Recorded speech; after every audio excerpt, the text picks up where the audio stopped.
ने दिल मांगा, किसी ने घर शीशे का मांग लिया। हम भी खड़े थे किस्मत के दरवाजे पर, हमने वतने हिंदुस्तान मांग लिया। नमस्कार, मैं हूं आपके साथ अनु कादियान और आप देख रहे हैं एसीपी नेटवर्क।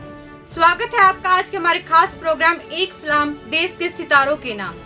आज हम 75वां स्वतंत्रता दिवस मना रहे हैं। 15 अगस्त को दिल्ली के लाल किले पर तिरंगा फहराया जाता है। ये परंपरा उतनी ही पुरानी है जितनी पुरानी हमारी आजादी। गुलामी से लेकर आजादी तक, आजादी से लेकर अब तक बहुत से बदलाव हुए। हाल ही में भारत सरकार ने कुछ अहम फैसले लिए हैं, जैसे कि काकोरी कांड का नाम बदलकर काकोरी ट्रेन एक्शन कर शहीदों को सम्मान दिया है, क्योंकि शहीदों के बलिदानों की बदौलत ही हम चैन की नींद ले पा रहे हैं। दूसरा अहम फैसला यह है कि खेल रत्न पुरस्कार का नाम बदलकर मेजर ध्यानचंद कर दिया है। जिस समय हम गुलामी की बेड़ियों में जकड़े हुए थे, उस वक्त 3 गोल्ड मेडल जीतकर इन्होंने भारत का नाम रोशन किया। एक इतिहास तो तब रचा गया जब अमेरिका के टाइम्स स्क्वायर पर हमारा तिरंगा लहराया। चलिए नजर डालते हैं उस समय की कुछ खास तस्वीरों पर, जो बयां करती है धरती माँ की बेबसी और हमारे वीरों की शहादत को। मैं भारत हूँ, चलो आपको ले चलता हूँ समय के उस दौर में जब मैं हिंदुस्तान हुआ करता था। लेकिन समय ने ऐसा पासा फेंका कि मैं टूट कर बिखर गया।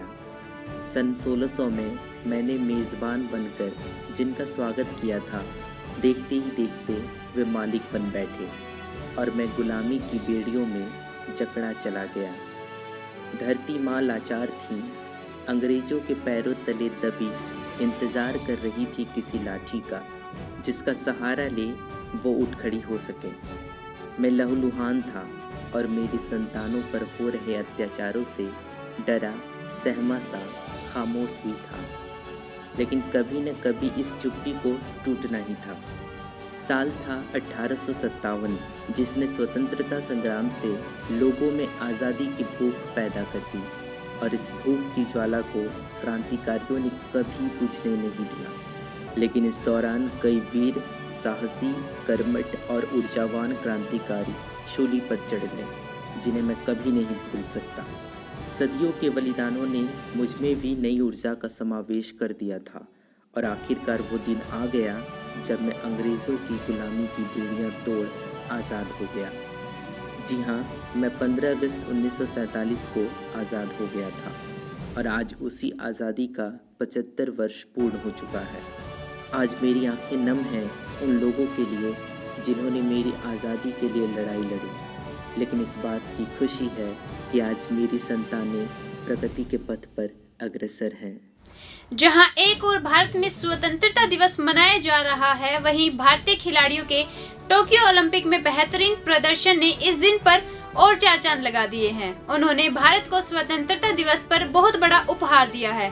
भारत का नाम उन्होंने दुनिया के इतिहास में सुनहरे अक्षरों में चमकाया है। तो आइए चर्चा करते हैं भारत के उन खिलाड़ियों की जिन्होंने भारत का नाम टोक्यो ओलंपिक में रोशन किया है।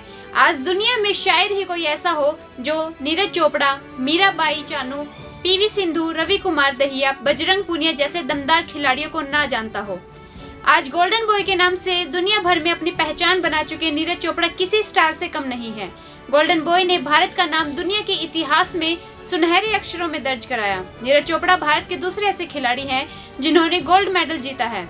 इससे पहले इंडिविजुअल गेम में अभिनव बिंद्रा ने 2008 के समर ओलंपिक में और ISSF वर्ल्ड शूटिंग चैंपियनशिप 2006 में गोल्ड मेडल जीतकर भारत की शान बढ़ाई थी।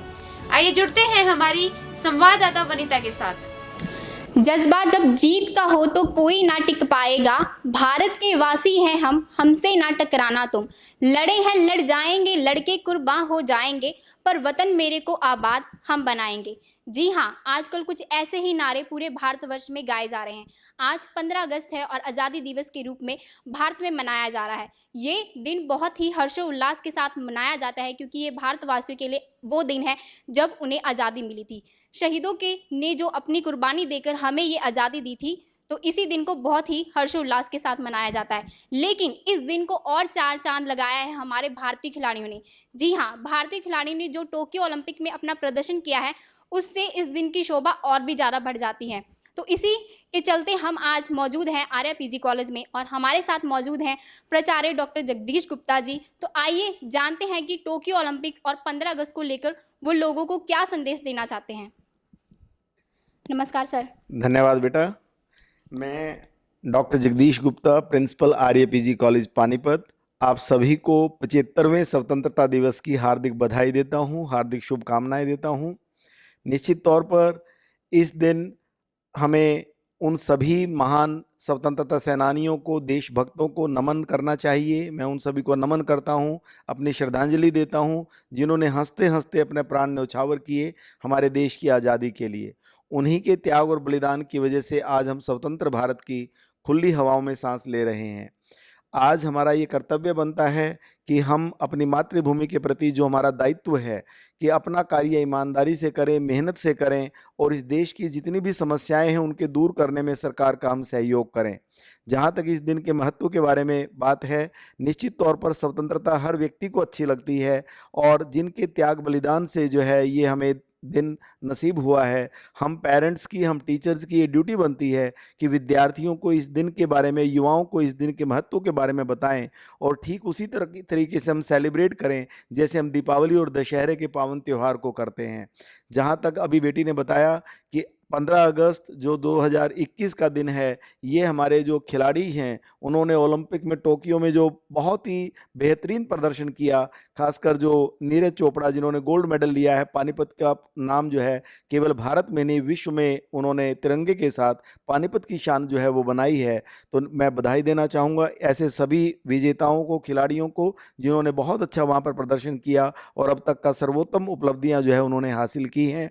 जहाँ तक प्रेरणा की बात है, निश्चित तौर पर ये बच्चे जो 7 मेडल्स अपने आए हैं, तो जो भी देश के युवा हैं इनसे प्रेरणा लेंगे। मैं अपने कॉलेज की बात करूं तो बेटी विंका है, उसने यूथ जो वर्ल्ड चैंपियनशिप बॉक्सिंग की है उसमें गोल्ड मेडल उसने हासिल किया था।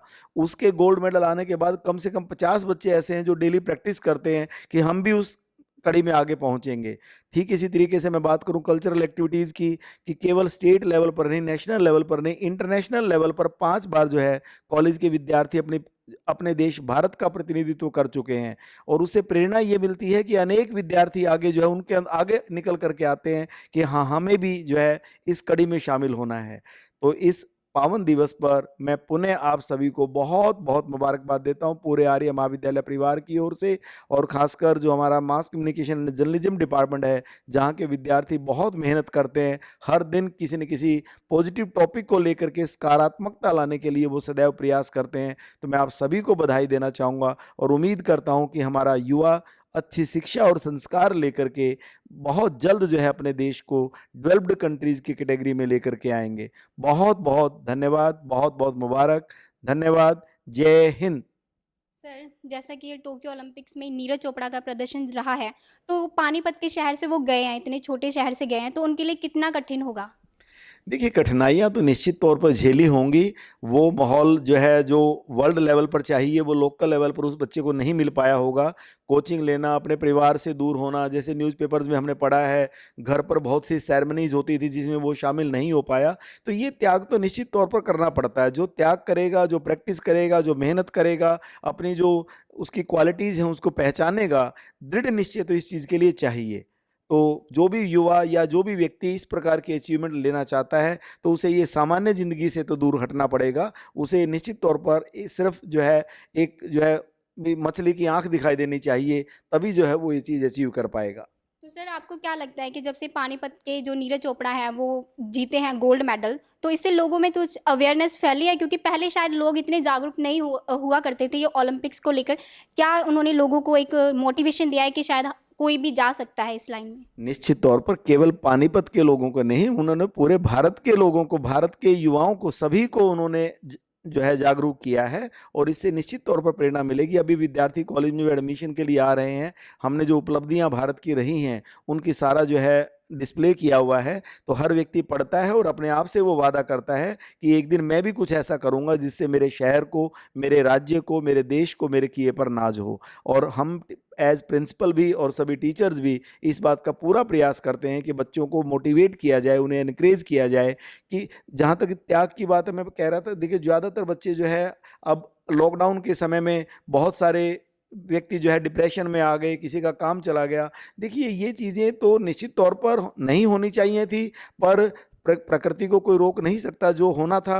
अब हमें अपने हौसले को दोबारा से अपने आप को तैयार करना है, ज़िंदगी जीनी है, कुछ अच्छा करना है अपने परिवार के लिए, अपने देश के लिए। तो निश्चित तौर पर ऐसे व्यक्ति अपने एक दृढ़ संकल्प लें कि जो कमी हुई है या जो पिछली बार गलतियां रही हैं वो ना दोहरा करके कुछ ऐसा करेंगे जो और अच्छा होगा। जहाँ कुछ बच्चे आजकल वर्क फ्रॉम होम कर रहे हैं, सारा दिन कंप्यूटर पे रहते हैं, तो डेफिनेटली स्ट्रेस आ जाता है। तो उन्हें मैं यही राय देना चाहूँगा कि थोड़ा सा शाम के समय या सुबह के समय जो है 1-1.5-2 घंटा जो है नेचर के साथ बिताएं, किसी अच्छे पार्क में जाएं, वहाँ पे थोड़ा सा एक नेचुरल एनवायरनमेंट के अंदर जब वो घूमेंगे तो एक उनके अंदर बड़ा अपनत्व का एहसास होगा, नई ऊर्जा का संचार उनके अंदर होगा। धन्यवाद सर। धन्यवाद। जैसा कि सर ने बोला है कि जो हमारे युवा है, हालांकि कठिनाइयां सभी को फेस करनी पड़ती हैं, लेकिन लोगों को उन कठिनाइयों से रुकना नहीं है, बल्कि और ज़्यादा दृढ़ निश्चय करके आगे बढ़ते हुए जाना है। सर ने ये भी कहा है कि जब से मतलब नीरज चोपड़ा जीते हैं, उनसे कॉलेज में एडमिशन्स हो रहे हैं बच्चे, और ज़्यादा से ज़्यादा खेल वाली फील्ड में जा रहे हैं, यानी कि एक तरह से लोगों को बहुत ज़्यादा मोटिवेशन मिला है और हमारी जो जनता है वो अवेयर हुई है। कैमरा पर्सन शुभम के साथ मैं वनीता, एसपी नेटवर्क पानीपत। आपने सुना हमारी संवाददाता को, तो चलिए अब बात करते हैं कोरोना वायरस पर। आजादी से पहले हमारा देश अंग्रेजों की कैद में था। अगर बात करें वर्तमान की, तो कहीं ना कहीं हमारी स्थिति पहले जैसी ही है। आज हम कोरोना की वजह से घरों में ही कैद हैं, लेकिन कहते हैं ना कि समय एक जैसा नहीं रहता। अंग्रेजों की गुलामी से आजादी हमें हमारे जवानों ने दिलाई, इसी तरह कोरोना से आजादी हमें हमारी स्वदेशी वैक्सीन दिलाएगी। भारतीय स्वदेशी कोवैक्सीन को भारत बायोटेक ने Indian council of medical research के साथ मिलकर बनाया, जो कि भारत के लिए बहुत ही गर्व की बात है। शुरुआती दौर में स्वदेशी वैक्सीन को लेकर जनता में अफवाह का बाजार गर्म था, लेकिन प्रधानमंत्री नरेंद्र मोदी की अध्यक्षता में जो वैक्सीन को लेकर खौफ था, वो आज कहीं ना कहीं खत्म हो गया है। आज लोग बढ़ चढ़कर वैक्सीन लगवा रहे हैं। आज पूरा देश वैक्सीनेट हो रहा है। अब तक लगभग 11 करोड़ लोग वैक्सीन लगवा चुके हैं। इसी संदर्भ में जुड़ते हैं हमारे संवाददाता से। आज 15 अगस्त यानी कि स्वतंत्रता दिवस और यानी कि आज़ादी दिवस। आपको बता दें, आज ही के दिन हमारे देश ने आज़ादी पाई थी, जो कि 15 अगस्त 1947 को हमारी सेना ने अंग्रेजी सेना से लड़कर अपने देश को आज़ाद करा लिया था और आज़ादी की गुहार लगाते हुए अपने झंडे को फहरा दिया था। इसी प्रकार से जो आज कोरोना काल चल रहा है, इसमें डॉक्टरों ने सेना के रूप में कार्य किया और हथियार के रूप में वैक्सीन ने। तो आपको बता दें, जो हमारी वैक्सीन है यानी स्वदेशी वैक्सीन कोवैक्सीन और कोविशील्ड, इन्होंने अपना बढ़ चढ़कर जो हथियार के रूप में काम किया। और आपको बता दें, जो डॉक्टर्स ने एक तरह से दिन रात जाग कर हमारे देश की और जो पेशेंट्स हैं उनकी रक्षा की और कोरोना को मात देने में पूरे देश की सहायता की। तो इसी प्रकार से जो 15 अगस्त है और जो कोरोना काल भी है, इसके बारे में जानने के लिए हमारे यहाँ पर कुछ युवा वर्ग है। आइए जानते हैं कुछ इनसे। नमस्कार सर, क्या नाम है आपका? जी नमस्कार, मेरा नाम अंकुश है। जो आपने कौन सी वैक्सीन लगवाई है? कोविशील्ड। आपने कोविशील्ड ही वैक्सीन को क्यों चुना? मैंने कोविशील्ड वैक्सीन को इसलिए चुना क्योंकि ये एक तो भारत ने बनाई है, स्वदेशी है और इससे एंटीबॉडीज़ भी ज़्यादा बनती है अपनी बॉडी में, जिससे हम कोरोना को मात दे सकते हैं। कोरोना के बढ़ते केसों को देखते हुए हमें वैक्सीन लगवानी चाहिए और दूसरे लोगों को प्रोत्साहित करना चाहिए ताकि वो भी वैक्सीन लगवाए। जिस प्रकार से इन्होंने बताया कि जो कोविशील्ड है वो स्वदेशी वैक्सीन है और इन्होंने ये भी बताया कि ज़्यादा से ज़्यादा वैक्सीन लगाकर हम अपने देश को बचा सकते हैं और जो सहायता होगी देश में कोरोना से लड़ने की। तो आइए जानते हैं इनसे।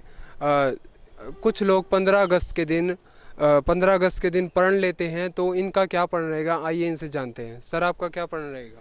मेरा प्रण रहेगा कि मैं अपने आसपास के लोगों को अवेयर करूं कि वो वैक्सीन लगवाए ज़्यादा से ज़्यादा, और ज़्यादातर बुज़ुर्ग व्यक्तियों को, और उनकी मदद करूं, जैसे टेक्निकल पैसे मदद, और उनको वैक्सीन लगवाने के बाद क्या क्या सावधानियां बरतनी है, कैसे अपनी सेहत का ख्याल रखना है, और ज़्यादा से ज़्यादा लोगों को प्रोत्साहित करूं कि वो वैक्सीन लगवाए। ये मेरा प्रयास है। जिस प्रकार से इन्होंने बताया कि इन्होंने पढ़ लिया कि ये टेक्निकली और जो हो सके महत्वपूर्ण मदद करेंगे जो लोग होंगे, या उनकी जैसे रजिस्ट्रेशन कराकर या उन्हें वैक्सीन कराकर ये उनकी सहायता करेंगे। आइए जानते हैं इनसे। नमस्कार मैम। नमस्ते। ये आइए, जो कोरोना का जो आज का समय है और जो पहले का समय था, जिस समय अंग्रेजी सेना ने हमें घर बंद कर दिया था, और आज का समय है कि कोरोना ने हमें घर बंद कर दिया है, तो आप इन कोरोना का ये समय है, आप कैसे इन समस्याओं से मतलब जूझ रहे हैं? हमें आज़ादी शहीदों ने दिलवाई थी, और आज कोरोना से निजात हमें कोरोना वैक्सीन दिलवाएगी। जैसा कि इन्होंने बताया कि जो कोरोना का जो काल है, इसमें जो वैक्सीन का जो रोल है वो महत्वपूर्ण होता जा रहा है, यानी कि जो वैक्सीन है एक हथियार का काम कर रही है कोरोना को मारने के लिए। स्वतंत्रता दिवस के इस खास प्रोग्राम में इतना ही। अधिक जानकारी के लिए जुड़े रहिए एसीपी नेटवर्क के साथ।